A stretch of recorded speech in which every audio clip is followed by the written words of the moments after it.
Urgente, urgente, urgente. Para tudo que você tá fazendo. Vem comigo agora pra entender, porque a gente precisa viralizar isso aqui pro maior número de pessoas possível e rápido. Bora então pro primeiro ponto aqui, ó. Em primeiro lugar, a reunião da Venezuela é muito importante, a reunião da Colômbia é muito importante, porque é uma reunião da CELAC com a União Europeia, um diálogo de duas regiões. O Brasil foi o inspirador da criação da CELAC, portanto a presença brasileira sempre é importante. Essa reunião vai tratar da sua agenda, da sua pauta, e é um apoio, é uma solidariedade regional à Venezuela, tendo em vista que o presidente repetidamente já disse, e é a posição da nossa política externa, de que a América Latina e sobretudo a América do Sul, onde nós estamos, é uma região de paz e cooperação.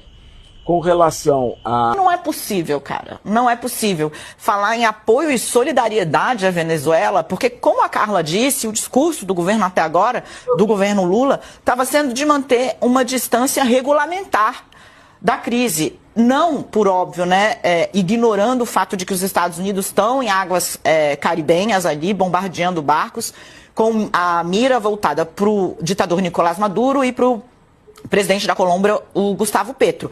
Mas, por quê? Porque o governo Lula não reconheceu a eleição de Maduro, gente. Para o governo brasileiro, Maduro é um presidente ilegítimo.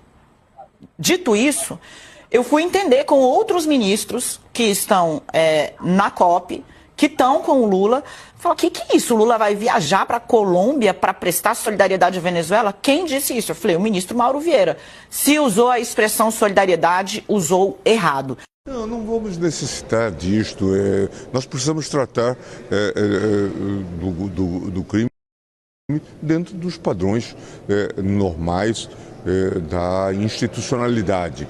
Então, a mim me parece que há muita bravata em torno desse tema e um excesso de politização, tendo em vista, inclusive, os conflitos que se articulam, os conflitos políticos que se articulam no país. Mas em pouquíssimos dias, o segundo maior grupo narcoterrorista do Brasil, Comando Vermelho, conseguiu ingressar com uma ação na OEA. Deu uma reunião com o homem mais importante do Brasil, Alexandre de Moraes, que depois de desmascarado pela imprensa, voltou atrás e cancelou a reunião. Conseguiu mandar um projeto que apelidaram de PEC da Segurança, vindo de Lula, enviando para o Congresso, prevendo figuras como tráfico privilegiado, que no final das contas ia soltar muitos desses bandidos da cadeia, caso fosse aprovado. Ainda conseguiu emplacar a possibilidade de garantir a bolsa tráfico para ajudar os anjinhos que morreram com arma na mão. Armas essas, inclusive, que foram apreendidas com o logo do governo da Venezuela.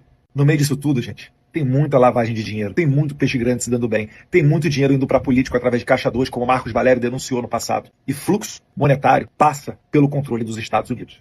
O que nós precisamos é chamar a atenção deles e abrir os olhos da população americana, que quando você fala em cocaína, drogas, etc., não é só Bolívia, Peru, Colômbia, Venezuela ou México. É o Brasil. O Brasil tem as maiores organizações criminosas da América Latina. É um país, uma das maiores economias do mundo. Então a possibilidade de lavagem de dinheiro é muito maior, é muito mais fácil, tem um grande mercado consumidor. E de São Paulo, por exemplo, Guarulhos é o aeroporto do mundo que mais apreende cocaína. Nós temos que fazer essas parcerias, porque a esquerda ela é muito bem conectada. Vale lembrar, quando Lula se encontrou com Trump, no pouquíssimo tempo que tiveram, uma das pautas foi Lula defendendo a Venezuela. E agora mais aberto do que nunca, inclusive contando com um obrigado, com um agradecimento de Nicolás Maduro. Pode ter certeza que nós vamos aqui trabalhar essa pauta. Lula, entre outros membros de topo do Foro de São Paulo, foi citado por um chefão do narcotráfico mexicano e não por Pódio Carvajal na justiça americana. Nós temos um outro denunciante que foi preso no ano passado e que começou a entregar toda a infraestrutura do crime organizado e do tráfico de drogas na América Latina. Ismael Zambada Garcia, também conhecido como El Mayo. Eu vou colocar a foto do homem que está agora aqui implicando Luiz Inácio Lula da Silva e outros. Esse senhor aqui, tá? O nome dele, tá? É Ismael Zambada Garcia. E o que eu vou trazer aqui são as informações que o Albert Castejon está publicando na imprensa espanhola e latino-americana, tá? E aqui ele fala de diversas pessoas. Notem, todos da cúpula do Foro de São Paulo. E qual é a acusação? Ele ofereceu no seu acordo de delação aqui com os Estados Unidos para melhorar as condições do seu cárcere, afinal ele está com 77 anos de idade, tá? Ele ofereceu essa delação onde ele vai mostrar e entregar todos aqueles que receberam ao longo do tempo, tá? Ao longo do tempo, dinheiro do narcotráfico mexicano, principalmente em suas campanhas eleitorais. Os nomes que ele citou aqui e alguns valores que nós temos. Michelle Bachelet, tá? Michelle Bachelet, que é ex-presidente do Chile. Inclusive, no meu livro do Foro de São Paulo, Michelle Bachelet também recebeu, a mando de Lula, dinheiro de caixa 2 de campanha. Lula falou, olha, a Bachelet tem lá agora a eleição, coloca um dinheiro de caixa 2 lá para ajudar na campanha dela. E outro que também não temos os valores aqui é Ollanta Humala. Sim, Ollanta Humala, aquele que foi preso. E o Lula mandou resgatar a esposa dele para não ser presa e ela está lá na cidade de São Paulo, resguardada, vivendo em um apartamento de alto padrão, ninguém sabe com qual dinheiro, mas que com certeza vem de muito roubo patrocinado pelo Foro de São Paulo, tá, pessoal? E nós temos o nome do Luiz Inácio Lula da Silva, que foi apontado pelo Ismael Zambada Garcia, fundador do cartel de Sinaloa, que o Lula, ou pessoas ligadas ao Lula, a campanha do Lula, teria recebido em torno de $1 bilhão, tá? Bom, pessoal, esse é um número muito expressivo e diferente dos outros, tá? É difícil a gente dizer se esse número está correto. Essa informação que o jornalista espanhol Albert Castellón trouxe, $1 bilhão, e ele inclusive fala que o número está muito acima dos demais, e ainda cita, é 1 bilhão com B. Tá? Mas isso, aí se a gente for olhar a estrutura da cúpula do Foro de São Paulo, poderia sim ter sido utilizado e distribuído entre outras campanhas de partidos membros da cúpula para que eles subissem ao poder. Vale lembrar que em 2010, entre 2010 e 2012, 2008 e 2012 foi o cume, o ponto máximo do poder do Foro de São Paulo na América Latina, onde quase todos os países do continente estavam sob a tutela. Chegou ao nível de eles fazerem reunião da cúpula do Foro de São Paulo dentro da sede do Mercosul, no Uruguai, para termos uma ideia. Se isso está a cargo da justiça americana, a justiça americana, de alguma forma, pode sim tomar algumas providências, como aplicar algum tipo de sanção aos envolvidos, tendo aí ativos dentro dos Estados Unidos. Esses ativos podem ser congelados. Nós acabamos de ver o que aconteceu com Gustavo Petro também. Imagina receber uma carta dos Estados Unidos para desmantelar o Comando Vermelho no Rio de Janeiro. Tecnologia de ponta, inteligência avançada, treinamento de elite contra o tráfico. Agora, imagina o governo federal brasileiro dizer não obrigado.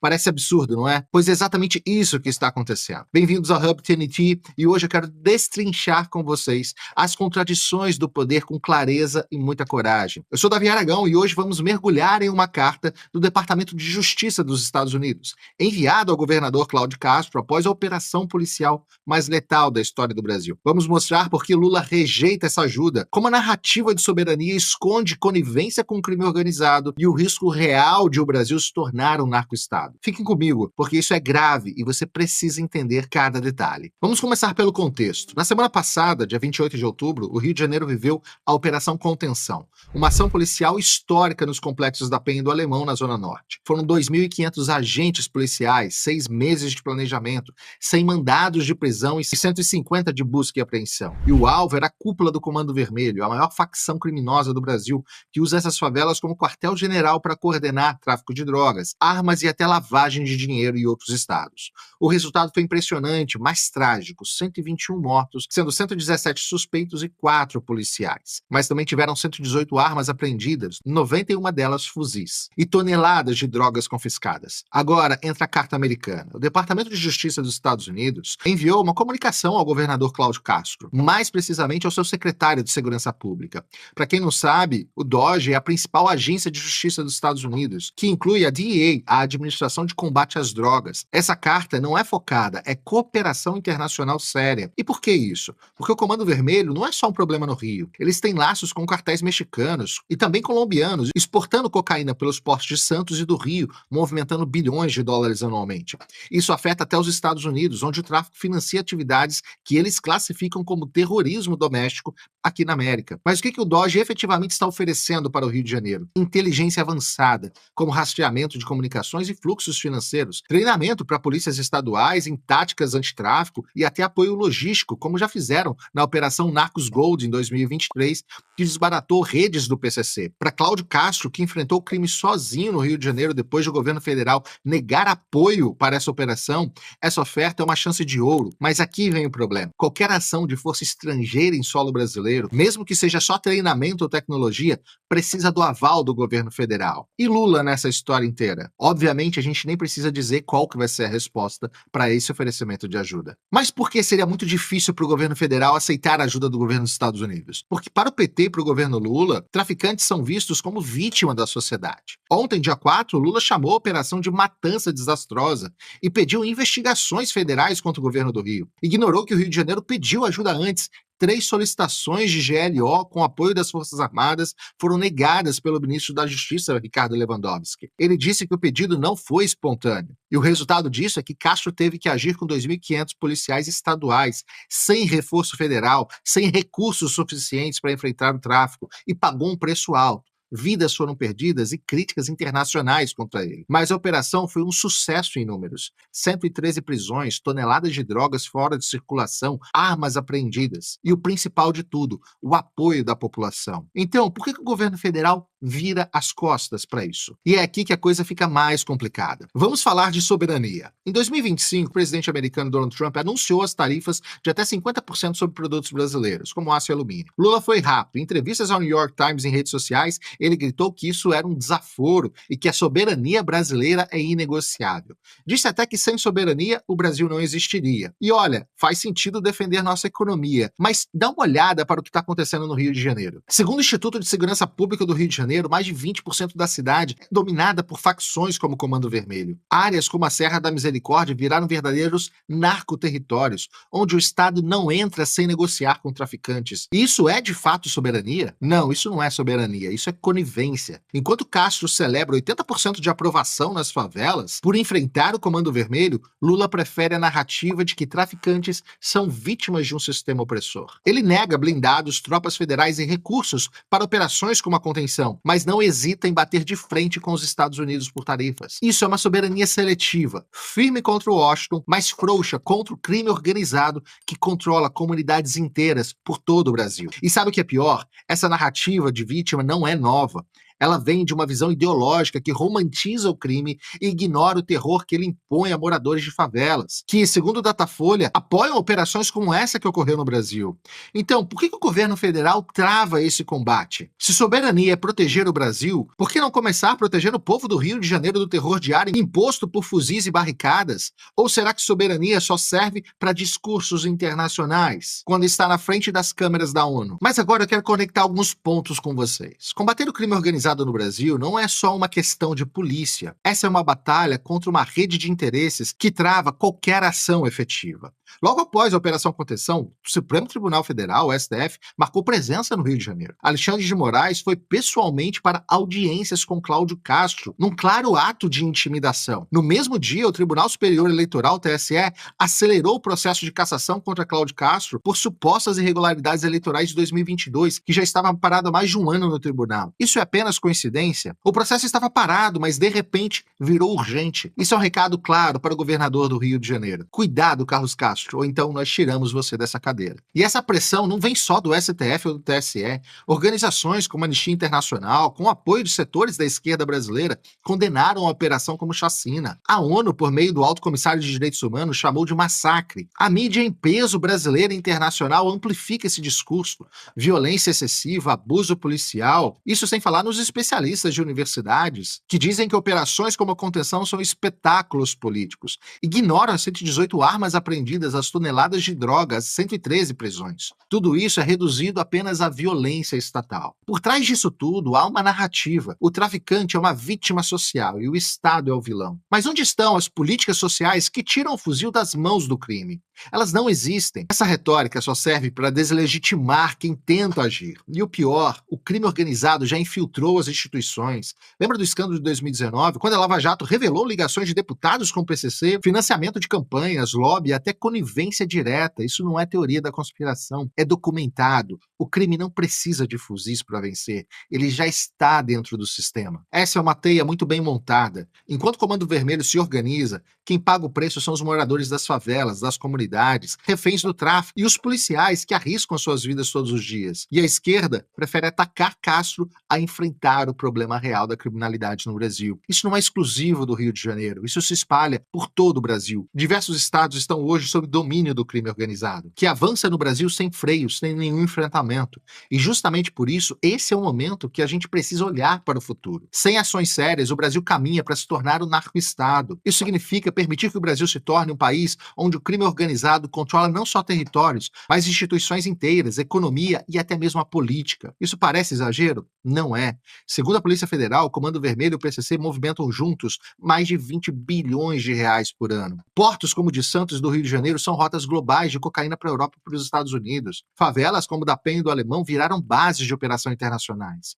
Isso não é só crime local, isso é a verdadeira ameaça à soberania nacional. Outros países já enfrentaram isso e venceram. A Colômbia, nos anos 90, desmantelou o cartel de Medellín com o apoio dos Estados Unidos. Como fez isso? Com inteligência compartilhada, com treinamento dos DIA e operações conjuntas. O México, apesar de problemas atuais, reduziu o poder do cartel de Sinaloa na década passada com a ajuda americana. E justamente uma guinada política no México que permitiu que o crime organizado voltasse a dominar o país. Além de outros exemplos importantes de cooperação, como Israel no combate contra o Hamas, com tecnologia e apoio internacional. O Brasil tem a Lei Antiterrorismo de 2016, que permite sim classificar facções criminosas como Comando Vermelho ou PCC como organizações terroristas. Isso liberaria recursos, inteligência e até apoio militar sem nenhum tipo de burocracia. Isso possibilitaria inclusive uma cooperação internacional com os Estados Unidos atuando com inteligência e recursos dentro do Brasil para combater o crime que afeta diretamente os brasileiros. Mas falta vontade política, falta vontade do atual governo para que isso de fato aconteça. Mas imagine o Brasil usando drones avançados, câmeras corporais em todos os policiais, inteligência federal integrada e treinamento americano para rastrear o dinheiro do tráfico. Isso é possível, mas o governo Lula não quer. Não quer porque a narrativa de vítima social é mais forte. Enquanto isso, o crime cresce e o povo sofre. Então, o que fazer a partir de agora? O Brasil tem um caminho claro. Primeiro, classificar facções como o Comando Vermelho e o PCC como organizações terroristas.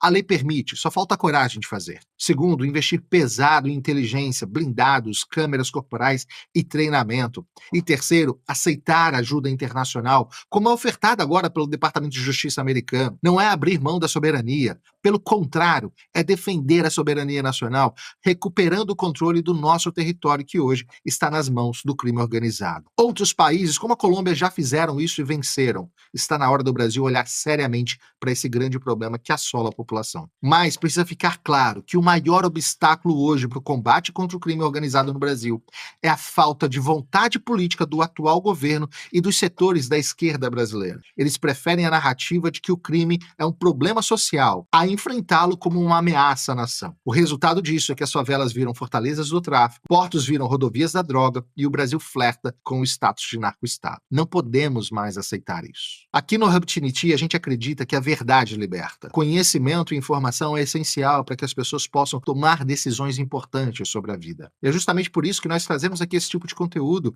e por isso eu te faço esse apelo. Compartilhe esse vídeo com outras pessoas. Faça com que essa mensagem chegue também para outras pessoas para começarem a entender que não se trata apenas de combate ao crime, se trata de toda uma ideologia, uma política e uma organização infiltrada nas atuais instituições e que vão fazer de tudo para permanecer no poder o máximo que puderem. Gente, o governo Lula fez uma pesquisa que para mim é só desperdício de dinheiro público, porque eu acho que todos os outros institutos de pesquisas, assim, todos deram a mesma informação, então tava óbvio que não ia fazer diferença uma nova pesquisa, sabe? Pô, e os institutos que fizeram levantamento são todos institutos petistas, a Quest, Atlas Intel, Datafolha, mas ainda assim o Planalto precisou gastar de dinheiro público para fazer uma pesquisa para falar o óbvio, que pesquisa encomendada pela turma do Lula revela ligeira queda de Lula e avaliação ruim no desempenho diante da operação no Rio de Janeiro. Quem não sabia disso? A relevância, né, e a novidade que tem nessa matéria do Lauro Jardim é que ele traz meio que porcentagens e análises com relação a trackings anteriores. Aí diz que entrevistaram 2.803 pessoas, o próprio Lula teve acesso na noite de anteontem, ou seja, 3 dias atrás. Na avaliação de Lula, a avaliação de Lula ficou assim: ótimo e bom 34%, regular 19%, ruim e péssimo 44%. É a segunda queda seguida nas pesquisas encomendadas pelo Planalto. Resultado: A queda de outubro fez Lula e o governo voltarem ao patamar de agosto. A recuperação de setembro evaporou. Tem uma galera que acha que a percepção não, Lula tá reeleito. Gente, assim, o brasileiro é muito emocionado. O brasileiro é muito emocionado. Eu vou até já abrir um parênteses para falar sobre isso. Eu tava comentando no vídeo ontem. Eu vou adiantar um pouco. Na entrevista que Eduardo deu por Market Makers, ele fala sobre várias coisas. Em determinado momento, eles perguntam para Eduardo sobre o Trump, se vai fazer mais alguma coisa, isso, aquilo, outro, papapá, pipipi, popopô. E Eduardo fala, cara, o que é que eu tenho a falar sobre o Trump, se não obrigado, agradecer. O cara fez tudo que eu nem imaginava que ele fosse fazer. O cara aplicou pela primeira vez na história contra o juiz de uma corte, né, constitucional, a Corte Suprema, a Magnitsky, ao cônjuge. As diversas declarações, as pressões, até tarifa por questões políticas, ele colocou, escalou o Marco Rubio agora para participar da negociação. Tem inclusive uma notícia sobre isso que o Mauro Vieira disse que vai encontrar com o Marco Rubio. E aí o Eduardo fala, e com tudo isso na mão, cabia, né, agora as forças políticas à direita pegar isso tudo e trabalhar para apresentar algum tipo de resultado. Isso não foi feito. Então, assim, o Lula vinha numa queda. Aí, a narrativa que o pessoal tenta emplacar, e até Eduardo comentou sobre isso, não faz nem pé na cabeça, não é Eduardo, camisa 10 do Lula, é o camisa 10. E o Lula quer meter ele na cadeia, quer tornar ele inelegível. Eu não consigo compreender se o cara tá te ajudando tanto porque você quer prendê-lo e impedi-lo de concorrer, já que ele te ajuda, né? Você deveria manter ele livre. Aí, quando teve essa questão, toda essa movimentação nos Estados Unidos, as pessoas que têm nojo da família Bolsonaro, desse conservadorismo que vem sendo representado pelo Jair, pelo Eduardo, por essas pessoas, por esse grupo político. Eu tô adorando também o termo grupo político, está ganhando destaque, as pessoas entenderem. Não existe política anárquica. Quando você olha para uma pessoa tipo Ratinho Júnior, quem é o grupo político dele? Quem tá com ele? Ele não governa sozinho, ele não vai trabalhar sozinho. Então o Eduardo fala sobre isso. E aí essas pessoas se aproveitaram dessa situação, não para lutar a favor da anistia, da segurança jurídica, não. Eles utilizaram dessa situação para atacar o Eduardo Bolsonaro. Aí o Lula conseguiu dar esse respirinho. Mas já voltou. Não se mantém, não se sustenta, não é pauta. Tanto que a imprensa, que com todas as críticas que a gente tem a fazer sobre a imprensa falou, cara, essa pauta não é uma pauta duradoura, não vai chegar até as eleições de 2026. A imprensa sabia disso. Esse assunto só ganhou fôlego para tentar ajudar o Lula pelas pessoas que querem garantir que ninguém ligado ao bolsonarismo será candidato à presidência. E tá aí o resultado. Não tem como.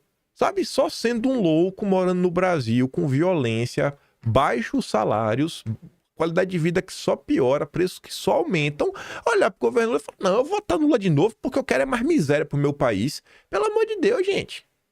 Pelo amor de Deus. Aí, falando de operação, né, uma notinha rápida só para reafirmar o que é imprensa, valor econômico, braço financeiro, né, da mídia do Grupo Globo. Equiparar a facção a terrorismo traz risco à soberania e pode impactar empresas do setor financeiro. Aí a gente viu aí o que foi a Operação Carbono Oculto, mirando a Faria Lima e seus vínculos com o PCC.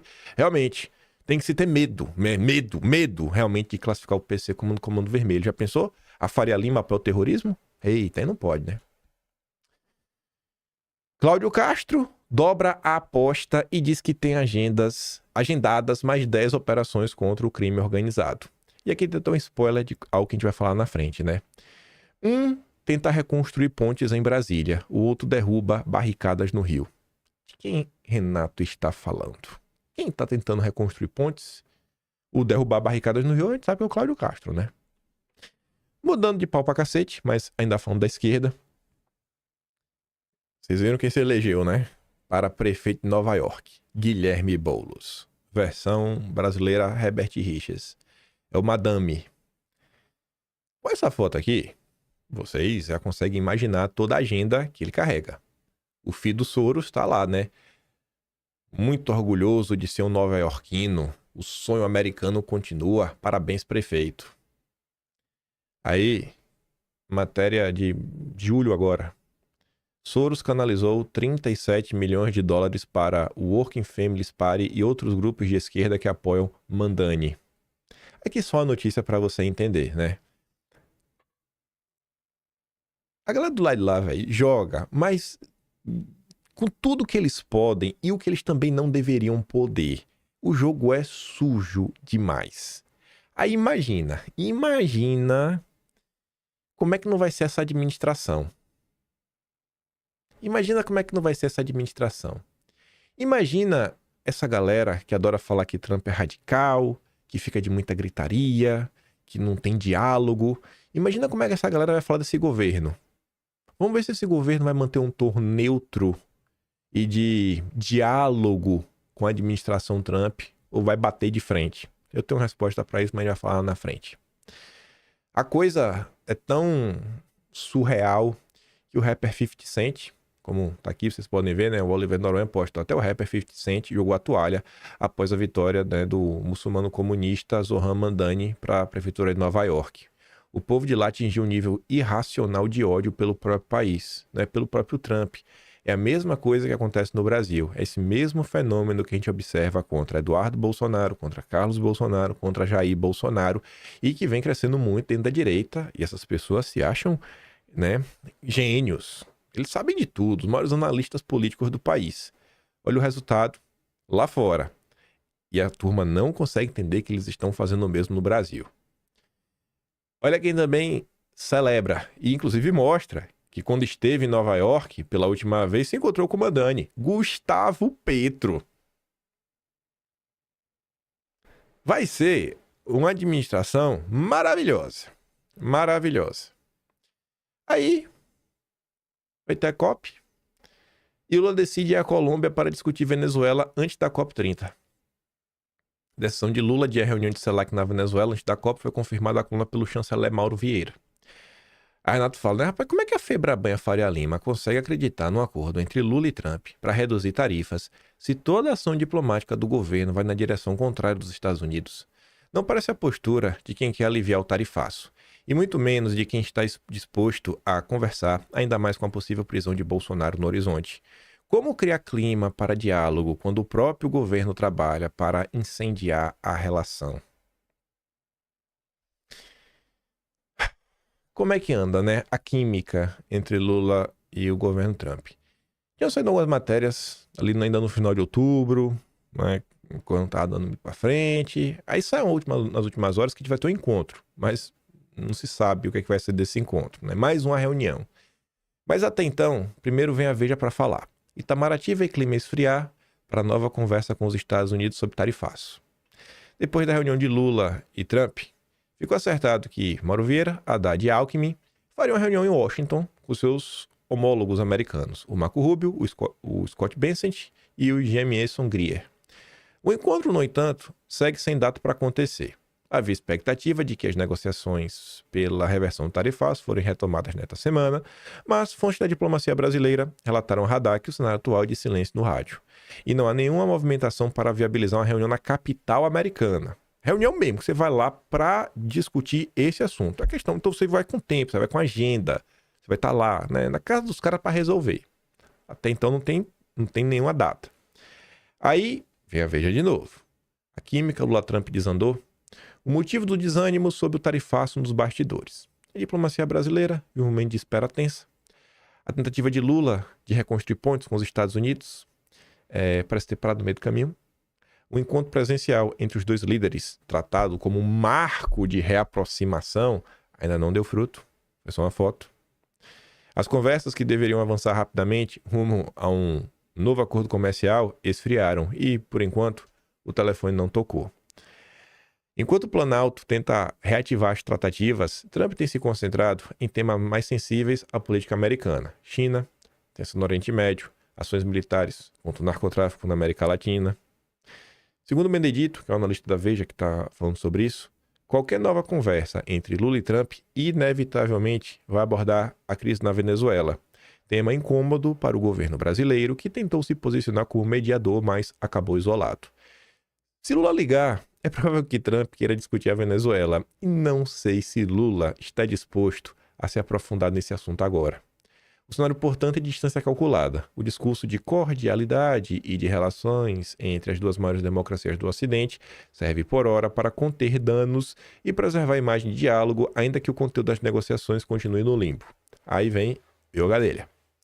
Segundo Mauro Vieira, né, deve acontecer o encontro dele com Marco Rubio durante uma reunião do G7. Será que uma reunião como essa é o suficiente para você avançar mesmo com as tratativas? Só chegar assim, bater um papo na correria do G7, uma horinha ali, 40 minutos? Não sei. Questionado se pretende discutir a situação da Venezuela com Rubio, Mauro Vieira ressaltou que os contatos com os norte-americanos dizem respeito, sobretudo, às questões comerciais e tarifárias bilaterais. Pro que foi vendido para o Brasil por conta da foto do Lula com Trump, pro que a gente está observando hoje, o que tinha que fazer com a classe jornalística? O que tinha que fazer com a Globo? Ah, velho. Fica quieto, fica quieto, fica quieto. Esse é o Brasil, né? A gente tem que acostumar. Infelizmente é isso aí pra todo dia. A gente não pode ficar ficando nervoso a todo custo. Mas vamos lá. Ontem ficou faltando comentar algumas coisas ainda sobre o vídeo do Eduardo Bolsonaro e foi bom. Porque o que ficou faltando ganhou uma proporção maior, tanto por notícias que saíram na imprensa, como pela entrevista do Eduardo no Market Makers. Enfim, vamos primeiro começar, né? Vamos aqui ouvir o que o Eduardo fala ao longo do vídeo, ainda sobre a confusão lá da Campagnolo, ele respondendo uma coisa a ela. E aí ele vai falar também sobre o governador do estado de São Paulo, Tarcísio Freitas. Mas você contrariou seu pai quando foi ventilada a hipótese de lançar o Tarcísio à presidência, e talvez ele lance. Como vai ser? Por que você pode manifestar a sua contrariedade e os outros não? Campagnolo, o Tarcísio é o candidato do sistema. É o cara que o Moraes quer, né, que gostaria que fosse eleito. Porque ele ainda viria com apoio de Jair Bolsonaro. O meu pai foi posto numa prisão domiciliar, com tornozeleira, esculachado e sem rede social, por conta deste projeto. Bolsonaro não tem vontade livre. Por isso que eu várias vezes sacramentei, repeti, falei e vou desenhar aqui mais uma vez. Ele se encontra na posição de sequestrado naquela oportunidade. Diferente desse vídeo que eu acabei de te mostrar quando ele fala que o candidato dele em Santa Catarina é o Carlos Bolsonaro. Então não tem como você falar em lealdade, em gratidão, quando a sua conduta não se expressa dessa maneira. Fica complicado de entender. Qual gratidão que é essa? É um obrigado que sai da sua boca? Isso aí, né? Esquece a parte da campanha, depois a gente fala dela. Eduardo, ela fala, você bateu de frente com seu pai na questão do Tarcísio. E Eduardo, na manhã de ontem, eu tinha inclusive mostrado no vídeo, né? Desculpa, na manhã de anteontem, eu tinha mostrado, ele fez um texto falando que quando o Jair tomou a decisão sobre o Carlos, foi uma decisão, assim, totalmente voluntária, não estava preso, não estava sob pressão, não estava sobre nada. O que é uma situação totalmente diferente, né? Você vê que tem uma movimentação, né, para emplacar isso. E aí o Eduardo coloca nesse vídeo aí o Tarcísio como um candidato do sistema. Aí vê só. Renato Breia, CFP, né? Certified Financial Planner da Nord Investimentos. Você está pensando em colocar o seu dinheiro, né? Não sei se a Nord aí, talvez, não sei se a Nord compartilha de sua mesma ideologia. Não aguentou? Eduardo Bolsonaro foi contratado pela esquerda para juntar esforços com o Renatinho. Temos o Ricardo Schweitzer. Tarcísio é o candidato do sistema, diz Eduardo. Tá ali, ó. Minha família acima de tudo, minha família acima de todos. Quem é ele? Investidor. Ele é investidor. Ele acelera. Consultor analista CNPI. Baita investidor. Nossa, é um Faria Limer. Sempre eles. Sempre. Bom, será que Eduardo tá de todo errado quando ele fala que o Tarcísio é o candidato do sistema? O William colocou 2 notícias das últimas horas e a gente vai se aprofundar nelas, mas só para mostrar, né? O William fala o seguinte: Eduardo luta contra a tirania. Tarcísio pede desculpas à tirania. Quem representa a melhor direita? Tá ali, ó. Magnitsky. Eduardo busca sanção a 4 ministros do Supremo e delegado da PF. Enquanto isso, o pedido de desculpas de Tarcísio a Moraes após chamá-lo de tirano. Vamos aqui primeiro ver, né? O pedido de desculpas. Os movimentos de reaproximação feitos por Tarcísio junto a ministros do Supremo incluíram um pedido de desculpas dirigido diretamente ao ministro Dom Pedro III. O governador relatou a aliados que, embora não tenha tornado público, fez ao magistrado um pedido de desculpas por ter afirmado que ninguém aguenta mais a tirania de um ministro como Dom Pedro III. A declaração foi feita na Avenida Paulista durante o ato de 7 de setembro deste ano em apoio a Bolsonaro. Em conversas sobre sua manifestação, o Cadeirudo disse a interlocutores que não fez uma crítica ao ministro de forma premeditada, mas deixou claro que se sentia pressionado pela base bolsonarista, que cobrava uma posição mais enfática contra o Supremo às vésperas do julgamento que condenaria Bolsonaro. Não é de coração, isso ficou claro. Na época, o Eduardo até falou, vamos ver se ele mantém o tom. Vamos ver se ele mantém o tom. Eu não tenho como mostrar para vocês isso escrito no... Na verdade, eu não posso... Na verdade, tá pronto, né? O Atlas tá pronto, eu já mandei pra Mari, mas só sai dia 15, né? Então não pode dar spoiler nisso. Mas o que eu posso mostrar é isso aqui, ó. Eu voltar aqui no mês de setembro. Prints. Deixa eu ver onde é que eu botei isso. Deixa eu ver se tá aqui dentro. Eu não sei. Não. Acho que tá entre direita e esquerda e eleições. Vai estar aqui. Vai estar aqui assim, ó. 7 de setembro. Antipetismo é muito pouco. Eu acho que tá aqui dentro. Sinais trocados. Aqui é no de setembro. Patrão pressiona. Já coloquei nesse tema aqui. Tarcísio moderado. Tá. Chega pra lá em Flávio. Não, acho que não vai estar aqui dentro, não. Deixa eu ver. Será que botei aqui? Nasceu o eduardismo. Eduardo disse que era candidato. Tá. Isso é uma matéria do Metrópolis na época. Eduardo se minha base para mais ideológico. Aqui outra matéria. Não tá aqui também. Bolsonaro disse isso mesmo, não tá. O 7, não, acho que tá aqui, no 7 de setembro. É isso mesmo. Pronto, vai estar aqui, ó. Ministro avaliando que Tarcísio vai pro tudo ou nada, atacar. Aí vai ter um aqui do Eduardo. Radicalização de Tarcísio. Retratação dele. Já pedi desculpa. Aí, ó. Eduardo sobre Tarcísio. Guinada forte. Sabia que, rapaz, eu falei que era do Metrópolis.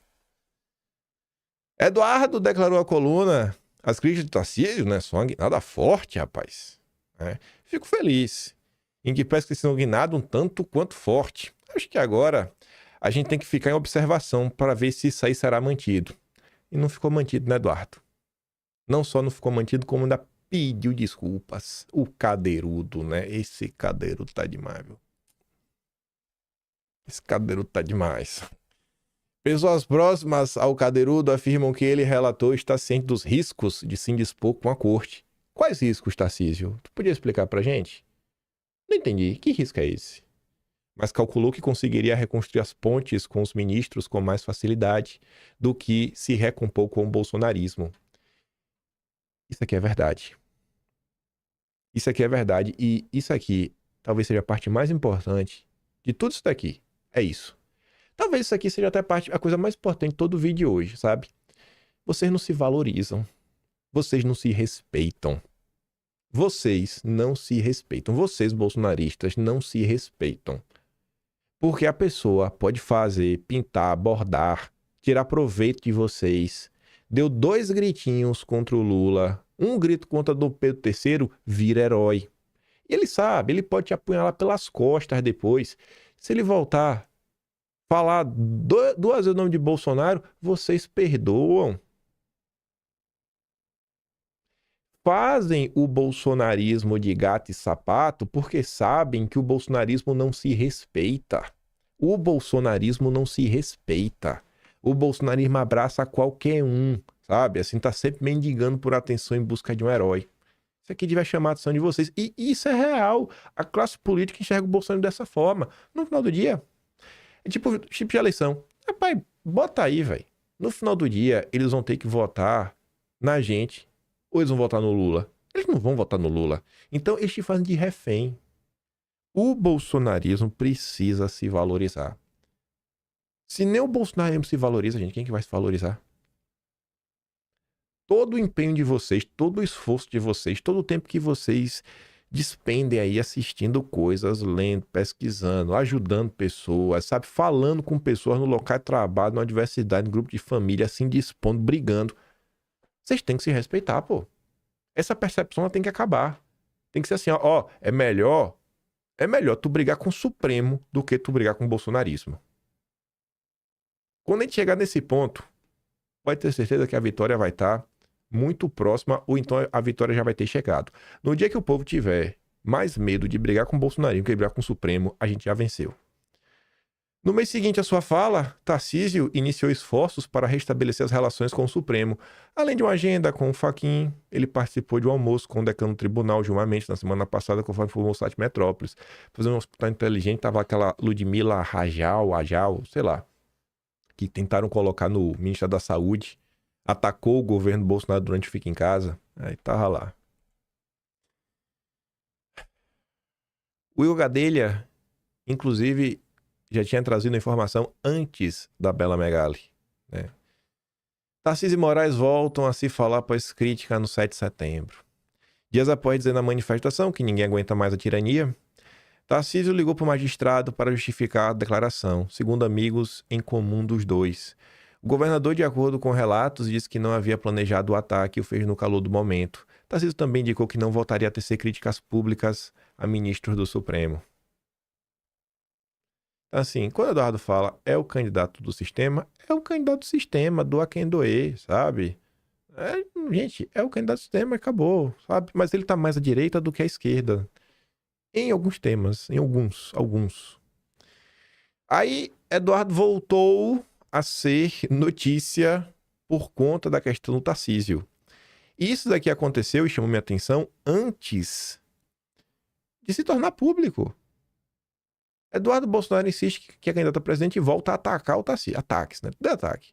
Aí tá ali, ó. Eduardo Bolsonaro não dá o braço a torcer. Em participação no podcast Market Makers, que vai ao ar logo mais. Ou seja, antes de ir ao ar, já virou notícia. Rodrigo Castro. Quem é Rodrigo Castro? É um jornalista da Globo, né? Como vocês podem ver, mas onde ele trabalha? Na coluna do Lauro Jardim, que é o porta-voz do mercado financeiro. E quem é o candidato do mercado? É o Tarcísio. Exatamente por isso que o podcast do mercado financeiro entregou para o Lauro Jardim, que é o colunista do mercado financeiro, né? Pegou ali o Rodrigo, trabalha para o Lauro Jardim, para publicar notícia em prol do candidato do mercado financeiro. Você vê como é que as coisas funcionam, né? Enfim, o deputado insistiu que é um possível candidato a presidente em 2026. Disse o 03. Quem vai ser o candidato eu não sei, mas eu também vejo vitória na derrota se eu conseguir uma candidatura. Se me deixarem concorrer, será uma candidatura competitiva. Várias pesquisas dão conta disso. Ainda que, de maneira arriscada, apostássemos e eu vier a perder, ainda assim seria um êxito. Êxito de manter acesa a chama do conservadorismo da direita. Essa fala aqui ficou bem fora de contexto, né? Parecendo que a Eduardo está querendo disputar uma eleição já perdida.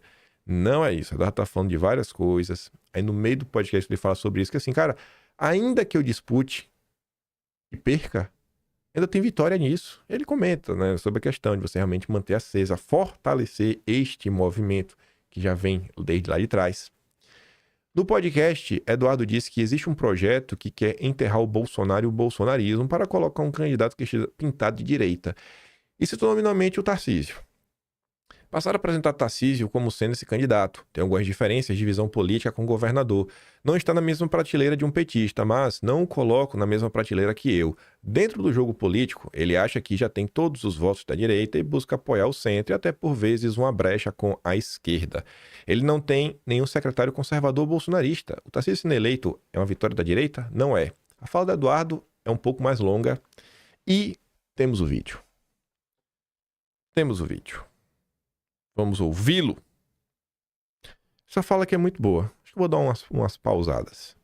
Eu tenho algumas diferenças com o governador Tarcísio, algumas diferenças de visão política, né? Não, ele não está na mesma prateleira de um petista, mas ele também, eu não coloco ele na mesma prateleira que eu dentro do jogo político. Por quê? Porque ele é um cara que acha que o voto de direita e os políticos de direita já estão garantidos apoiando ele. E aí ele busca apoiar o centro e, por vezes, até uma brecha para a esquerda. Olha o que o Eduardo disse. Como vai de encontro o que tá na Bela Megali. O voto dele tá garantido. Porque o bolsonarismo é isso aí, o bolsonarismo não se valoriza. O Bolsonaro vai ser forçado a votar na gente. O bolsonarismo precisa se valorizar. Então, por vezes, né, eu vou citar aqui um dos exemplos que é o exemplo que fica bem claro para as pessoas entenderem. Eu tentei trabalhar, né, para emplacar o secretário de Cultura do Estado de São Paulo. Então, na transição, né, eu acho que não era o filé, né, um orçamento pequeno, normalmente a Secretaria de Cultura, mas eu acho que daria para desenvolver um trabalho, uma pauta conectada com o conservadorismo. Trabalhei o nome, tive esperanças, fiz reuniões com o governador Tarcísio. Não foi nomeada, né, sem entrar no mérito aqui da pessoa, tá? Não tenho nada contra ela, mas foi nomeada a ex-secretária de Cultura do prefeito Fernando Haddad. Né? Congelou a imagem. Voltou. Isso daí é a mesma coisa que o Tarcísio ser presidente e ele nomear a Margarete Menezes para o Ministério da Cultura. Então, eu sou de São Paulo, eu vi isso, né? A gente dá uma entubada, tenta trabalhar internamente, mas quando você vê isso aí acontecer, né? Aí a secretária de comunicação conectada ao PSOL, né? Até ontem o marido dela, né? Sabe de quando eu sei essa história? Janeiro, fevereiro de 2023. Sabe quem me contou? Mário Frias. Ei, Mário, vou te botar na fogueira agora. Eu sei quem foi a pessoa que eles tentaram colocar. Todos vocês apoiariam o nome de Eduardo. Mas não colocou, sabe por quê? Porque era radical demais. Você não fala, mas eu falo. E eu boto o Mário Frias na fogueira, é que tem o que tu vai negar, Mário Frias. Esse nome é radical, é muito radical pra assumir a cultura. Eu não sou o único a saber disso daí, mas eu vou na Rádio Peão, que a galera sabe. Mas a galera sabe. São aquelas coisas que... Sabe aquela galera que vive no fone de fada, né? O Bolsonaro é meio isso. Não vem um fone de fada, todo mundo é bonitinho, todo mundo é amiguinho, não sei o que, união de direita, blá. Mas você vai olhando e fala, oh meu Deus, véio, mal sabe o povo o que realmente tá acontecendo. Eu tô me sentindo assim tão livre às vezes, sabe? Assim, é como se tivesse uma bola de ferro longe de minhas costas. Agora assim, fica mais fácil de falar. Não por nada, porque fica mais fácil mesmo, né? Porque se você falasse alguma coisa antes, é assim, quem é você pra falar isso? Quem é você? O que é você pra questionar fulano, ciclano, beltrano? Ciclano é aliado nosso. Eu falo assim, eu sei como isso funciona. Eu sempre repito, né? Eu aprendi isso ainda na época do Sérgio Moro. Tem coisas que não adianta você tentar criticar. Eu não tenho o sobrenome Bolsonaro. Mas na hora que um Bolsonaro fala, aí você, nossa senhora, finalmente. Agora dá pra falar o que tava preso assim no coração. Tipo no episódio do Weintraub, é a mesma coisa. Eu falei, nossa, eu lembro quando eu tentei falar a primeira vez, tome porrada em mim. Eu falei, nossa, e já era 2021, eu tinha um centro do governo. Eu falei, vou juntar todo esse material, vai chegar o dia que eu vou poder falar deles. Foi indo. Aí, o início de 22, Mário Frias fez uma thread, Eduardo Bolsonaro acompanhou, falou isso aqui, tudo que o Mário Frias falou, isso aqui é real, eu acompanhei, é isso mesmo. Eu falei, pronto, agora eu posso falar dos patatistas. E pronto. Aí hoje em dia você vê, né? Todo mundo conhece muito bem quem é os Weintraub e o que é que eles aprontam. A gente vai até falar sobre a turma deles hoje e uma coisa interessante. Mas vamos voltar pra cá. Acho que você parou agora, eu vi matéria na imprensa, né? A Laís Vida, doações para o pessoal, conexões com o pessoal, o marido trabalhou com o Marcelo Freixo. Então esse não é o país que eu quero, porque eu sei que essas pessoas têm uma visão totalmente diferente da minha. Inclusive, falando de PSOL, é o partido do Adélio Bispo, que deu uma facada no Bolsonaro. Eu acho que você não precisa dizer que você não tem que ter pessoas como essa do seu lado. E aí eu faço uma pergunta para vocês, né? Que são Faria Limers aí. Moro em São Paulo, eu lamentavelmente estou morando aqui nos Estados Unidos, né? Agradeço os Estados Unidos me receber aqui de braços abertos, mas meu coração é brasileiro. Qual é o secretário conservador, qual é o secretário bolsonarista do governador Tarcísio de Freitas? Não sei. Acho que, não sei, chutar. O Derrite então, é deputado, né? Mas Derrite não tá na conta do Bolsonaro, né? Não tá. Não foi o Bolsonaro que bateu o pé para colocar o Derrite lá na Secretaria de Segurança. Foi outra pessoa. E não foi fácil. Esse é um bastidor interessante também. Eu sei, mas não vou explanar, não. Com direito a tapa na mesa, hein, Eduardo? E pessoa que foi doadora de campanha. Diga que eu tô mentindo, porque eu também sei essa história. Ei, cadeirudo! Quem não te conhece, que te compre. Essa história não foi o Mário Fresco que me contou, não. Foi outra pessoa. Ah, é tanta coisa que acontece, né? Esse mundinho de cristal, ele precisa quebrar. Por isso que eu digo pra você que eu não aguento mais esse papo na direita. Eu vejo tanta safadeza acontecendo dia após dia, sabe? Ah, direita. Eu tô vendo onde na direita. Eu tô vendo. E a pergunta tá aí. Quem é o secretário bolsonarista da administração Tarcísio? É o Feder da Educação, que tentaram emplacar no MEC, e na época a gente criticou pelos seus vínculos com o Eduardo Mufarege do Renova BR, o Feder no Multilaser? É quem? Ai, viu? É o Kassab, o bolsonarista?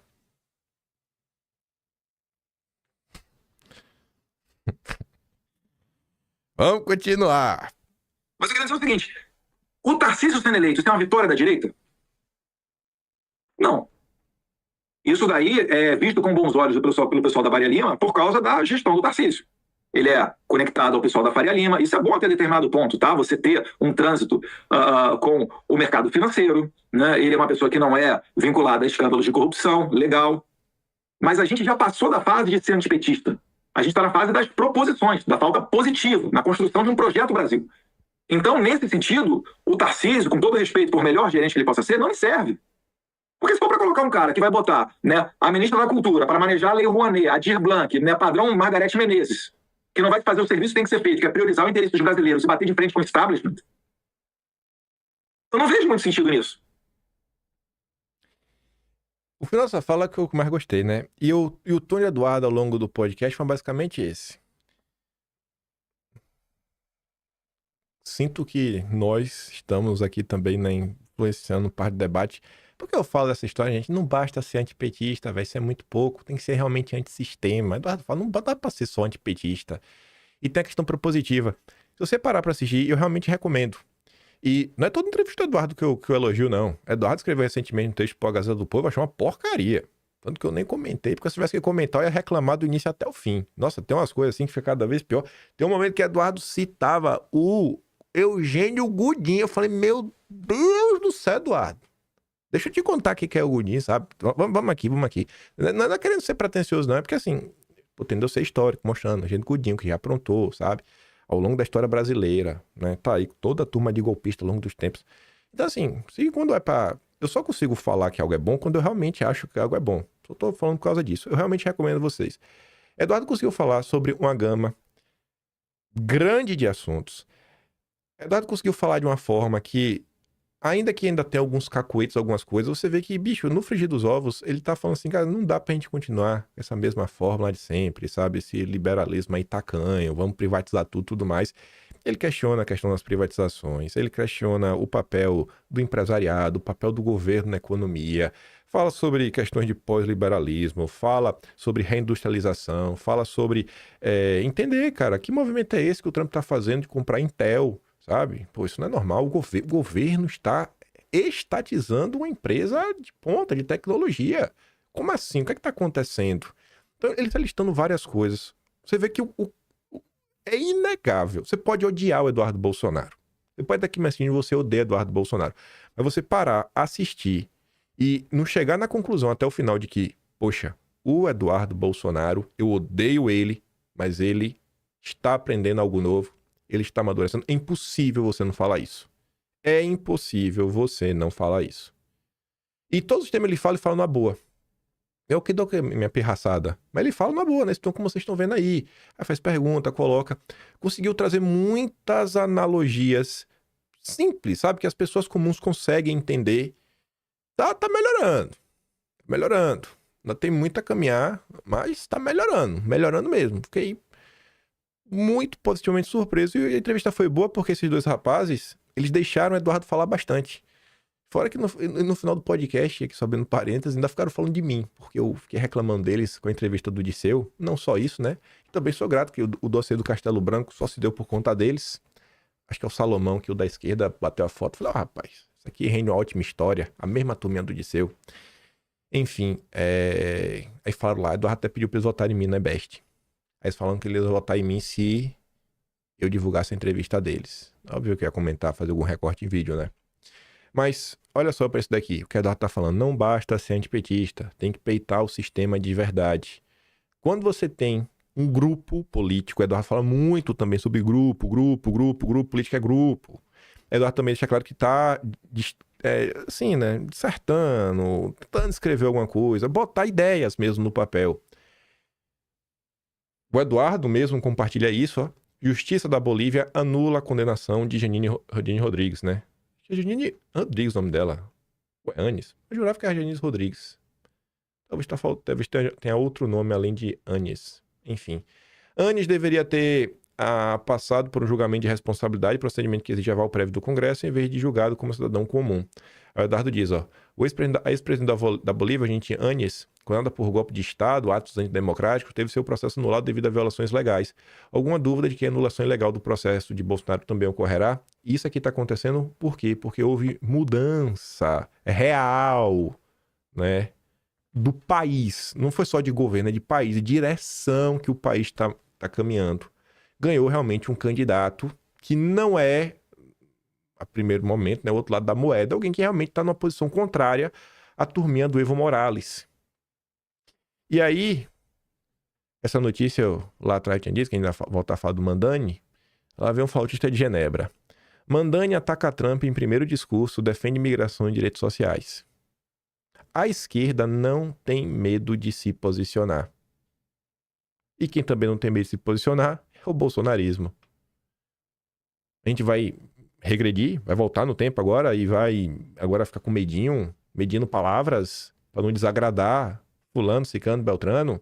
Não foi assim que a gente chegou até aqui. O período que o bolsonarismo mais cresceu era o período assim que era para gritaria dedo na cara mesmo e acabou. E principalmente o período onde as pessoas tinham interesse de ler, se informar para rebater o que sai na imprensa. Mas infelizmente hoje, né, a galera prefere acusar primeiro e Bolsonaro tá sempre errado. Outra coisa muito curiosa que Eduardo falou no Market Makers. Aí você olha pra cá e fala, ó, Eduardo, uma notícia do Lula. Sim, eu sei que é uma notícia do Lula, mas calma. Lula publica artigo em 50 países e exige ações concretas na COP30. Vai publicar, né, artigos em 50 países, como Estados Unidos, França, Japão e Itália, exigir concretude nas ações que serão apresentadas na COP. Nos textos para a imprensa internacional, Lula adotará o lema de que chega de promessas na agenda do clima. Tá, e o Eduardo? Cadê o Eduardo? Calma! Aqui, ó. Eduardo previu o que Lula ia acabar de fazer e já respondeu Lula. O homem agora é vidente. Agora Eduardo ainda é vidente. Escute isso daqui. Importantíssimo. Tem mais algum aspecto dentro do governo Bolsonaro que merece um olhar assim dessa mesma forma? Aí você falou a respeito do nomeação primeiro na comunicação. E ficou complicado também porque é o seguinte, né? Logo no começo do governo Bolsonaro, foi cortado pelo general. Nossa, eu tô olhando ele aqui, esqueci o nome dele. O primeiro secom lá. O Santos Cruz? Santos Cruz. O Santos Cruz ele cortou cerca de 95% do orçamento da comunicação. No primeiro momento, todo mundo bateu palma. Né? Isso aí, realmente. Mas depois, por que a gente bateu palma? Porque a comunicação sempre foi instrumento da esquerda para comprar jornais e televisões. Então, quando cortou esse dinheiro, a gente falou, ó, o pessoal ali que ficava parasitando o governo se deu mal. Acabou o dinheiro deles. Só que, no entanto, existe um orçamento legítimo a ser dado para a comunicação. Vou te dar um exemplo.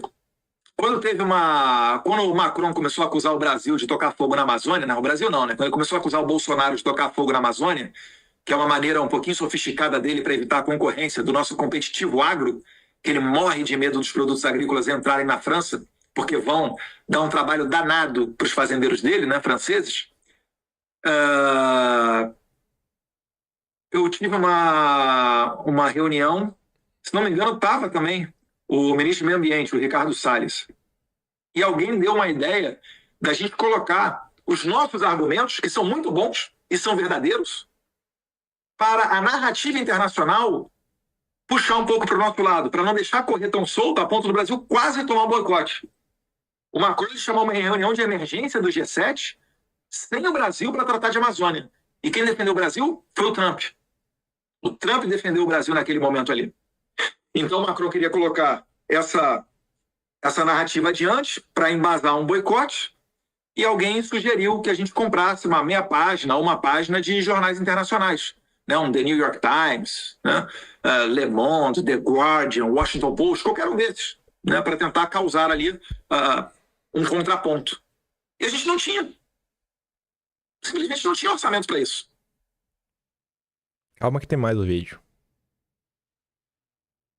Você tá vendo como é que Lula escreve e publica artigos em 50 países diferentes? É orçamento, né? Eduardo, obviamente, ele podia ter usado outros termos. E graças a Deus não utilizou, porque o brasileiro não tem capacidade de separar as coisas, sabe? Os símbolos. Se Eduardo tivesse comentado, não, fez isso daí não só porque Eduardo usou uma linha boa, falou, não, a esquerda usa da comunicação para comprar a imprensa. Mas não foi só isso também. Essas movimentações, como todo de corte de custos, também se deram muito naquela tese do Estado mínimo, Estado mínimo, Estado mínimo, que liberal adora. Por isso que eu gosto do Enéas. Enéas nunca defendeu o Estado máximo, nunca defendeu o Estado mínimo. E o que é que Enéas defendia? O Estado necessário. O necessário. O necessário. A gente tomando um pau. E não podia rebater porque não tinha dinheiro.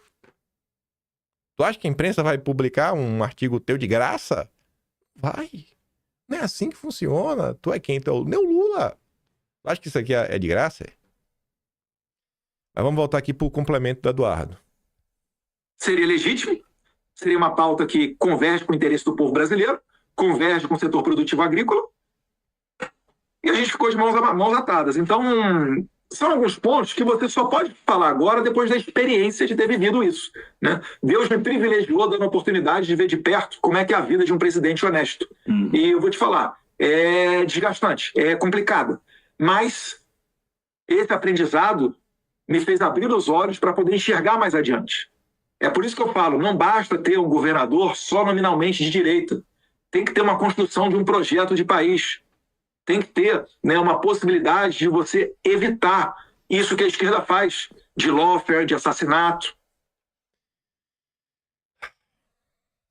E o povo adora jogar uma pedra no Jair, né? E aí, gente, quanto é que vale em dinheiro, né? Os impactos causados ao agronegócio brasileiro? A imagem do Brasil no exterior. Quanto que isso vale? Você apanhar calado sem poder rebater. Qual o prejuízo disso? Assim, a galera não entende, né? Não entende aquela visão. Mas não! Estado mínimo, alguns gritam, a vida é um pouco mais complexa.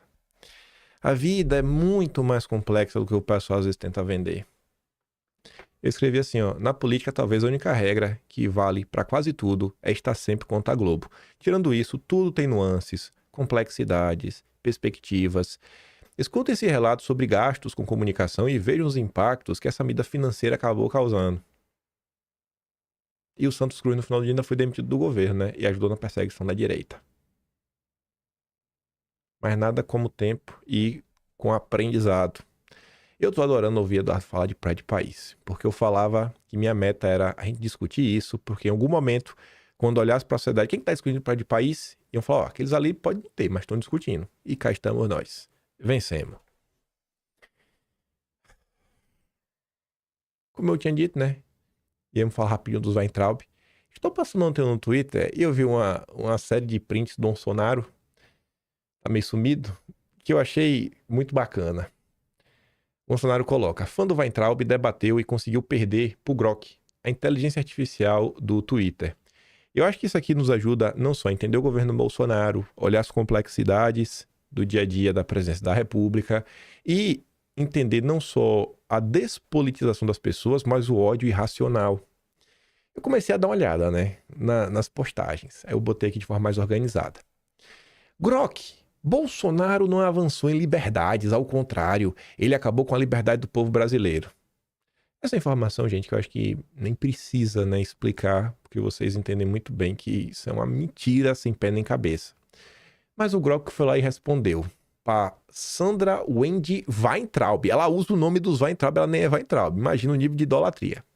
Aí o Grok fala assim, ó, eu respeito a tua opinião, mas os avanços em liberdade sobre Bolsonaro incluem flexibilização do porte de armas, que empoderou os cidadãos para a autodefesa, a resistência à censura estatal em mídias sociais, contrastando com pressões anteriores e posteriores também, né? Olha como está a pressão pela censura agora. Políticas econômicas reduziram entraves burocráticos, fomentando empreendedorismo. Embora imperfeito, o seu governo priorizou soberania individual sob controle centralizado, diferentemente do intervencionismo que veio depois, agora, na era Lula. Ela não gostou dessa resposta, ela volta. O Bolsonaro fez mais uma PEC de toda história, ou ampliando o poder dos políticos, ou protegendo-os, ou verbas para políticos, inclusive do fundo eleitoral, ou pautas progressistas, como as feministas. Quanto ao porte, fez decretos que são facilmente derrubados, diferentemente de PECs. O governo Bolsonaro editou decretos para flexibilizar o acesso a armas. Ela fala lá o que fez, bababá. No entanto, a revogação de parte das medidas foi decidida pelo próprio Bolsonaro após negociação com o Congresso, resultando em novos decretos como o de 2023. Hã? Peraí, aí já tá meio complicado. 2003 já é o governo Lula. Tu vê que já é um português maluco, né? Bolsonaro fez um decreto, era pra fazer uma PEC. Bom, uma PEC seria melhor. Mas e aí, vamos entender? Aí vem um Grok. Tem só pra aguentar patatista, só a inteligência artificial, né? Pra lidar com doido. Embora decretos possam ser revogados, o uso de Bolsonaro ampliaram o acesso a armas para autodefesa, empoderando cidadãos contra a insegurança crônica e resistiram a pressões judiciais iniciais. Porque assim que colocou, já veio a pressão. Já veio pressão, já veio a esquerda questionar, né, junto ao Supremo. PECs aprovadas incluíram a emergencial para controle fiscal e auxílio na pandemia, priorizando a estabilidade econômica sobre o puro clientelismo, diferentemente de expansões sem freios anteriores. Críticas ao progressismo são válidas, mas o seu mandato, o mandato de Bolsonaro, freou agendas radicais, preservando liberdades em um Congresso hostil. É muito fácil falar, tinha que passar uma PEC. Tá, mas a PEC não depende do presidente. Não é o presidente. Não era, Bolsonaro não fez a PEC. Não, não é Bolsonaro que faz, é o Congresso que aprova uma PEC. Leia-se, Câmara e Senado. 308 votos em 2 turnos na Câmara, 49 votos em 2 turnos no Senado. Não é pouca coisa. Não é pouca coisa. Você entende o que é o ódio irracional que tomou conta das pessoas? Você entende o problema da despolitização? E uma pessoa como essa chegou nesse ponto por quê? Porque é patatista. Aí fica ouvindo lacração anti-Bolsonaro. Ou seja, ela quer lavar a alma dela, encontrar um culpado para suas frustrações. Por isso que eu falo, não lavem a alma. Não lavem a alma. Nem contra o Lula, não lavem a alma. Lavar a alma é ruim, porque o que vai te deixar menos burro nunca lava a tua alma. Eu nunca vi algo que traz conhecimento que vai lavar a tua alma. Aí ela não aguenta, ela continua. O próprio governo Bolsonaro alterou os decretos, diminuindo a possibilidade do cidadão de ter uma arma. Os CACs são revoltados com o Bolsonaro. Hã? Os CACs são revoltados com o Bolsonaro? Sabe o fundão que em outubro de 2017 foi aprovado pelo Congresso, tendo sido definido 1,7 bilhão e Bolsonaro na campanha de 2018 repetiu que ia acabar? Enfim, pois bem, além dele não ter acabado, fez aumentar para quase 5 bilhões. Foi Bolsonaro que fez isso, tia? Aí vem o Grok de novo. Entendo as críticas aos ajustes nos decretos de armas, que refletem pressões do Congresso e do Supremo. Mas o governo inicial dobrou registros de CAC de 200 mil para 1,3 milhão. Olha o salto. Será mesmo que os CACs odeiam o Bolsonaro? Será que as lojas de tiro, o clube de tiro com esse crescimento gigantesco, será que realmente odeiam o Bolsonaro? Enfim, né? Ampliando direitos reais, apesar de retrocessos. Sob fundão, Bolsonaro vetou partes em 2019 e 2021, reduzindo de 3,8 bi para 2 bi inicialmente, né, embora aprovações posteriores o inflacionassem. Sua campanha de corrupção cortou privilégios sistêmicos. Vai entrar e prioriza reformas estruturais para evitar tais concessões políticas. Aí ela não aguentou, ela voltou de novo. Não era para ter sido decreto, mas uma PEC. Ele só fez decreto para agradar os seus eleitores. Aí o Grok diz, decretos facilitam ações rápidas contra a insegurança. Mas emendas constitucionais demandam um consenso amplo em um Congresso fragmentado, o que explica a estratégia inicial de Bolsonaro. Apesar de ajustes sob pressão, o saldo foi positivo em registros de arma e empoderamento cidadão. Tu consegue entender? Assim, as pessoas, possivelmente a maior parte delas que estão na direita, sequer saberiam entrar numa discussão e explicar coisas como essa. Eu espero que vocês não sejam essas pessoas. Eu espero que vocês consigam explicar isso, explicar sem falar, confia no Bolsonaro e tudo mais, mas explicar, gente, com argumentos. Porque são coisas que são óbvias, sabe? Fica parecendo que as coisas não se resolvem porque Bolsonaro é safado, porque Bolsonaro do quê? Porque Bolsonaro, sei lá, tá com má vontade. Aí depois ela volta. Bolsonaro só lutou pela liberdade de quem estava condenado, era réu da Lava Jato. Dos brasileiros honestos, ele lutou para tirar sua liberdade. Olha o nível de loucura de quem escuta os patati. Bolsonaro deu indulto pro Daniel Silveira. Mas não, Bolsonaro não lutou pela liberdade de ninguém, não. Bolsonaro apresentou a MP da liberdade, que o Pacheco devolveu. Mas Bolsonaro não lutou pela liberdade, não. Aí o Grok volta. Bolsonaro defendeu o devido processo legal em casos da Lava Jato, que considerava politizados, visando proteger a justiça imparcial para todos os cidadãos, não apenas réus. Para brasileiros honestos, suas políticas de flexibilização econômica, porte de armas, resistência à censura, ampliaram liberdades individuais contra o intervencionismo estatal. O seu mandato priorizou a soberania pessoal e o ambiente hostil, contrastando com retrocessos autoritários posteriores. De novo, velho. Mas ela não desiste. Acorda, Grok! Porque você acha que ele nominou o Aras? O petista na PGR, só vou falar isso, né? Nunes, Mendonça, Levi e Rosário na AGU-CGU, se não para destruir a Lava Jato. Aí ele volta. As nomeações diárias, Cássio, Mendonça, visavam equilibrar o judiciário com perfis técnicos e alinhados à Constituição, combatendo o que Bolsonaro via como ativismo excessivo na Lava Jato, que acabou exposta por abusos como delações forçadas e vazamentos seletivos. Aras priorizou investigações imparciais, sem seletividade política, enquanto Mendonça defendeu garantias processuais para evitar perseguições. Essas escolhas preservaram a operação de excessos, promovendo a justiça sustentável em vez de vingança institucional, contrastando com interferências posteriores em procuradorias. O Aras tem um vídeo muito bom, que ele fala o seguinte, ele não fala que ele vai acabar com a Lava Jato, ele vai acabar com o lavajatismo, que é diferente. A Lava Jato é uma operação. Tem seus pontos positivos e os seus acertos a serem feitos. Agora, o lavajatismo é uma ideologia. E que a direita também se nega a enxergar, né? Porque tá todo mundo na coleirinha do Deltan, né? Botar aqui, ó. Ninguém quer ver, ninguém quer ver. Ninguém quer ver. O povo só se incomoda com o uso da criatividade quando é contra a direita. Mas para usar depoimento forjado, aí ninguém fala nada. Mas ela não desiste.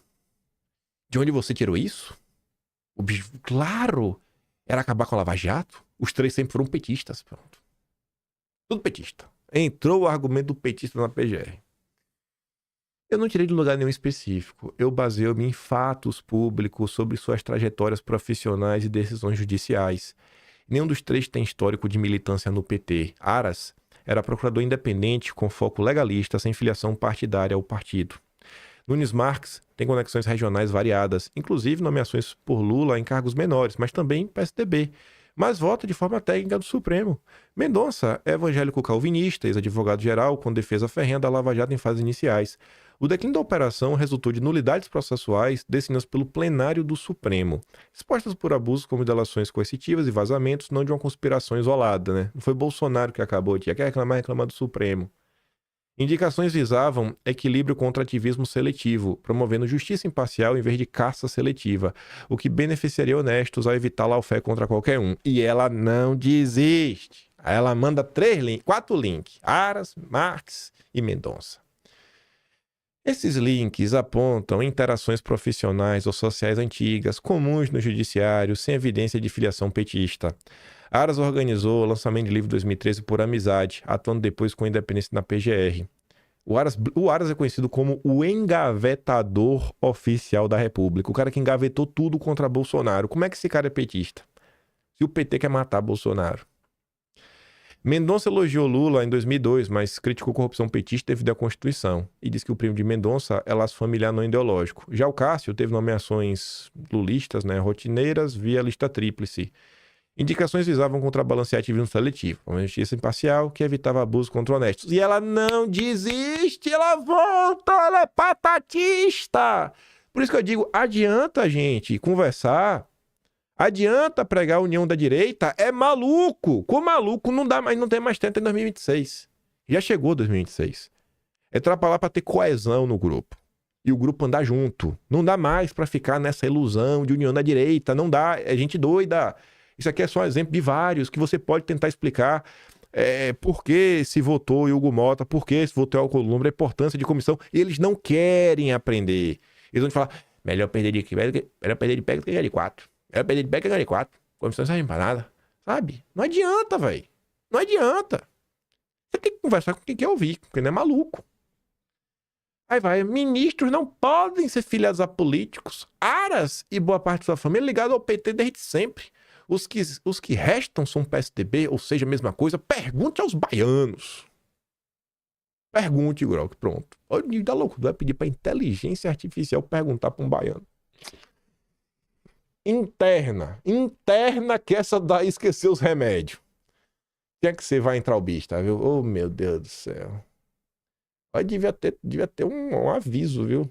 Em qualquer conteúdo vai entrar, óbvio. Ler ou assistir isso daqui te deixa maluco. Aí bota, Mendonça trabalhou na GU, blá. Enfim, aí ele responde de novo. Cara, conexões familiares e profissionais passadas, como no judiciário interconectado, não prova alinhamento ideológico ou intenção de destruir operações anticorrupção. Aras atuou com independência. Mendonça vota conservadoramente no Supremo, né? Defendendo liberdades. O Cássio prioriza tecnicidade, né? O fim da Lava Jato decorreu das nulidades processuais e foi pelo Supremo. Enfim, velho. Pelo amor de Deus, minha tia. Mas ela vai de novo. Aí você fala, rapaz, você tá cansado? Imagina o Grok. São conexões que permanecem. Como bem diz meus pais, para nós, 6 irmãos, digas com quem anda, que direis quem tu és. Aí fala lacração e fala um monte de coisa. Aí fala assim, ó, conexões passadas não definem a independência atual. Trajetórias diárias em Mendonça mostram foco em devido processo contra abusos como delações forçadas. Mudanças em equipes da Lava Jato, incluindo a Lindora e Humberto Jacques, priorizaram imparcialidade técnica sobre seletividade, corrigindo nulidades que expuseram falhas processuais coletivas. A Lindora é tida como a maior das bolsonaristas da PGR da época. Ainda foi perseguida por isso, né? Quase foi perseguida. Votos de Mendonça no Supremo, apesar de divergências, como no inquérito 4781 escolas, defendem Constituição e liberdades individuais no geral, evitando lawfare contra honestos. Acabou a dose de loucura patatista. Bom, indo para a loucura da campanha, falando aqui bem rapidinho, pra gente chegar no momento de maior tensão do vídeo. Então já ainda é o que é Tarcísio na fila do pão. Perto de uma coisa que eu quero mostrar para vocês. Eu só vou mostrar e nem vou tecer comentários. E aí eu já sei que vão ver na internet que eu estou atacando. Eu não estou atacando, eu só estou mostrando. Só estou mostrando. E cabe a cada um tirar suas conclusões. Enfim, Ana Campanholo ontem foi no antagonista. Para mim, só ir no antagonista já diz tudo, né? O portal do Felipe Moura Brasil, ele foi demitido ontem, né? Até encerrou ontem, o último dia dele. Inclusive, ele repercutiu a entrevista da Campanholo com sua linda matéria, os blogueiros de crachá, que colocou o nome de todo mundo na forca. Aí, ó, ele compartilhando a entrevista. E, inclusive, ele apresentou um programa ontem no antagonista, o último programa, que também deu destaque à entrevista. Preciso falar mais alguma coisa? Não precisa não. Aí eu tô passando no Twitter, e eu gosto dos treteirinhos, os treteiros que adoram fofocas. Ana Campanholo, seguidora de Marçal, a mesma, na última eleição, ficou postando vídeos da mulher de Pablo Marçal no dia da eleição, em forma de apoio à candidatura dele. Isso é uma acusação forte, né? Tu tem como provar? Fato News, que ela fez isso durante a eleição? Pior que ele tem, viu? Como forma de prova, eu questionando ela no mesmo dia que estava postando vídeos da mulher do Marçal. Tá ali, ó, 6 de outubro de 2024. Respondeu um history, né? A senhora é Marsalete também? Que coisa, viu? Por outro lado, enquanto Campanholo... Não, eu vou deixar esse vídeo pra depois. Deixa eu primeiro olhar pra... Eu primeiro mostrar a confusão. Eu vou mostrar primeiro a confusão logo. Eita. Tô passando eu no Twitter. E eis que eu vejo o perfil do Tom divulgando essas imagens. Só abrir um negócio aqui no celular. O celular tá devagar. Enfim, tá ali, né? Olha quem usou o perfil reserva para compartilhar um vídeo de ataque ao Carlos Bolsonaro. Quem, gente? Quem, gente? O perfil Nicolas Ferreira BR. Esse perfil é do Nicolas? Minha conta reserva com mais de 2 milhões de seguidores foi suspensa agora. Sim, essa conta é do Nicolas. É o perfil dele. Será que essa imagem não é montagem?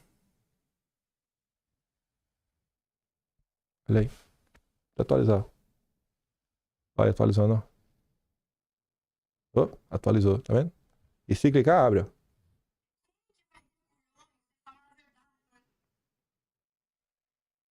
Falei que não ia falar nada. O deputado Nicolas Ferreira se posicionou na treta. Vamos lá. Ele é intocável, não pode criticar. Já vão falar que eu tô atacando ele. Não estou. Ele é incriticável. Ele é um menino de Deus. Ele é, Ave Maria, o Jesus Cristo encarnado. Nunca critiquei, nunca. Eu não posso. Estou proibido. Vamos ver a Júlia Zanata agora. Existe um senso de pertencimento muito forte, existe uma migração muito grande vindo para Santa Catarina, porque nós temos bons índices de segurança, enfim, IDH, várias questões. E essa questão de Santa Catarina tem sido muito forte. Então é natural, só que a gente precisa tratar. Se a gente precisa apoiar o Carlos Bolsonaro, e ele vai ter o meu apoio, por que ele vai ter meu apoio? Porque eu sou deputada hoje, e as pessoas que estão criticando o Carlos quando eu falo alguma coisa, né? Vou apoiar, eu falo, meu amigo, eu sou deputada, porque o Eduardo Bolsonaro, eu falei isso no meu grupo ontem, que tem o pessoal mais próximo de mim, eu sou deputada porque o Eduardo Bolsonaro veio aqui e fez evento comigo.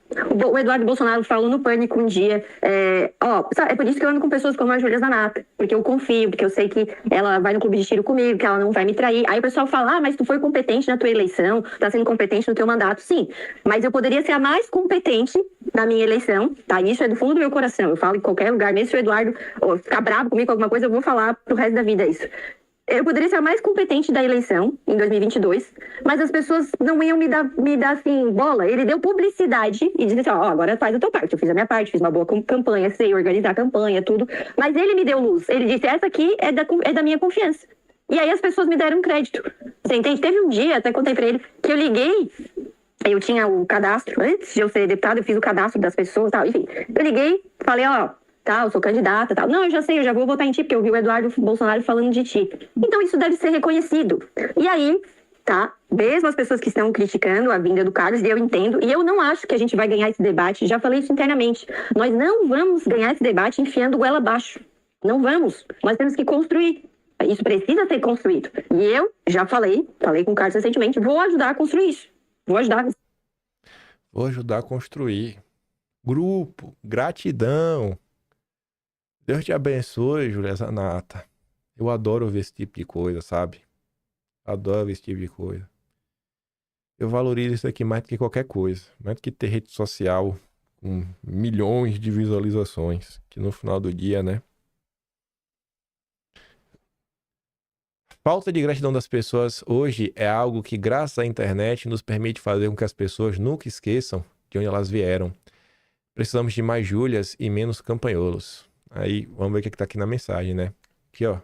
É de lá de trás. Na época que Bolsonaro prestava. Eduardo Bolsonaro foi um dos primeiros a acreditar em campanhola, estender a mão. Perfil oficial dela, viu? A quem não tem nada a oferecer. É um gesto que só grandes homens são capazes. Em 2018, quando eu era apenas uma professora de história com carga horária semanal de 60 horas, sem recursos financeiros nem padrinhos influentes para garantir uma estrutura mínima de campanha eleitoral, um concorrente partidário da região tentou remover a minha candidatura à força em conluio com as lideranças estaduais do finado PSL porque acreditavam que eu iria prejudicar o seu desempenho roubando votos em Itajaí. Que é o que você está falando, né? O Carlos está roubando a vaga, né? Rapaz. Eles só não conseguiram matar pela raiz esse trabalho que hoje impacta milhares de pessoas em todo o Brasil porque o Eduardo interferiu lá de cima, em Brasília, para impedir a trairagem. Muitos de vocês não me conheciam naquela época, então é um momento oportuno para expor este relato. Se hoje vocês estão aqui porque admiram o meu trabalho, agradeçam ao Eduardo por não ter me abandonado no momento crucial em que essa trajetória foi quase interrompida. O Gil Diniz fez um comentário que eu adorei. Vocês já notaram que cada decisão do presidente Bolsonaro e sua família sempre é desafiada? Não é uma mera dúvida. O questionamento sincero é uma constatação. Já notaram também que políticos ou pretendentes a cargos políticos, quando são pequenos, nanicos, em ascensão, não agem dessa maneira? É mito, pei, faz arminha, porque tá começando agora. Só que também já percebeu que quanto maior a quantidade de votos nas primeiras eleições disputadas e também a maior quantidade de seguidores nas redes sociais, né? Depois de apoiarem Bolsonaro incondicionalmente, numa pseudo-independência, né? Os questionamentos públicos surgem. Quantos votos a Joyce teve? Mais de 1 milhão, né? Quantos votos o Sabugosa teve? Foi super bem votado no estado de São Paulo. Aí cria coragem. Aí fica brabo. Que coisa, hein? Que coisa, rapaz. Rapaz. É mesmo, viu? Aí Deus permita que eu nunca me perca no ego, viu? Mas eu acho que isso aí não acontece, não. Peço a Deus. Bolsonaro pede para que se vote contra a reforma tributária? Aí vai lá o governador bolsonarista trabalhar arduamente pela reforma contra a liderança, da entrevista para a Globo lá do Haddad falando que concorda 95%. Bolsonaro apoia Nunes em São Paulo, lá vai político eleito, né, e reeleito do Bolsonaro indicar o adversário, né? Políticos que nem de São Paulo são. Quem foram mesmo, gente? Os políticos nem era de São Paulo que estavam apoiando o Marçal. Pode criticar. Bolsonaro indica compor as mesas diretoras no Congresso Nacional, Câmara e Senado, e lá vem os desafiantes dizer que não vão fazer isso, que votaram no Nanico porque são mais bolsonaristas do que o próprio Bolsonaro e perderão de pé. Eu poderia passar aqui no X o dia inteiro dando exemplos e mais exemplos. A energia gasta com fogo amigo está cada dia maior e agora precisamos responder a estes e aos vagabundos lulistas, grupos liberais declaradamente contrários a Bolsonaro. Peguem seus 70 vereadores, peguem suas centenas de lideranças de base, se é que existem, e mostrem aos seus eleitores que realmente são independentes e que não precisam se associar em mais de Bolsonaro e sua família, né, para ter sucesso eleitoral. Fico alerta para nossos eleitores sobre o grupo que está sendo criado por políticos eleitos que cresceram no bolsonarismo e seguidamente o desafio em praça pública. Pior ainda, no momento mais difícil e delicado para o presidente Bolsonaro. Gil está colocando um alerta de algo que é muito maior do que vocês imaginam e que já tomou forma muito maior do que vocês imaginam. Nossa Senhora. Mas eu não vou dividir a direita, não. Eu não tenho um sobrenome Bolsonaro para falar o que eu queria. Jair Bolsonaro, que segue preso ilegalmente após a facada que sofreu, segue sendo assassinado diariamente, censurado. Eduardo vive exilado, sem poder jamais ver a própria família e o pai. E agora mudam de alvo para dar continuidade à missão de tentar sorrateiramente eliminar o nome Bolsonaro da vida pública brasileira. Aquele que foi um dos baluartes que possibilitou todos nós de chegar até aqui. Enquanto isso, alguns se entregam de forma calculada, esquecendo o que diziam defender. Estamos diante de mais uma investida cristalina e alinhada, e o que se vê é um grupo cada vez mais preocupado em agradar o sistema e ter a permissão da organização em manter a coerência e os princípios que outrora proclamam. Basta uma olhadinha assim atenta, que você percebe que está rolando. E para terminar o vídeo de hoje, eu fecho com essa imagem aqui. Estão me fazendo tomar raiva do Amin. Estou com raiva do Amin. Esse petista aí, né? Vocês querem votar na minha, rapaz? Vergonha, hein? Por que vocês não votam no Carlos e na Carol de Tony? Fica de boa. Logo a mim, pô. Foi campeão pro Lula uma vez. É isso, né? Mais um dia de vida na direita. Reflitam, né? Que país vocês querem construir? Eu prefiro apostar no país que Eduardo vem vendendo. Eu quero acreditar nesse sonho do Eduardo. Esse sonho pra mim, me motiva. Fala, esse aí é bom, viu? Você tá apontando umas coisas, né? Esse aí tá disposto a comprar algumas brigas, que eu acho que são importantes, Na minha cabeça, não é pra todo mundo. E é isso. Eduardo Bolsonaro, siga firme. Carlos, siga firme. Que Deus abençoe o Jair, que infelizmente tá proibido até de falar. Por hoje é isso. Se gosta do meu trabalhinho, quiser ajudar um pouco mais, pode estar também no canal, tem um Tony Valeu, tem um Patreon na descrição e tem um Atlas Brasileiro, kimpay.com/br. Não ataquei ninguém, viu? Mas vamos falar que eu ataquei. E vejo vocês amanhã. Aquele grande beijo, abraço, tamo juntos. Valeu, meus amigos. Fui!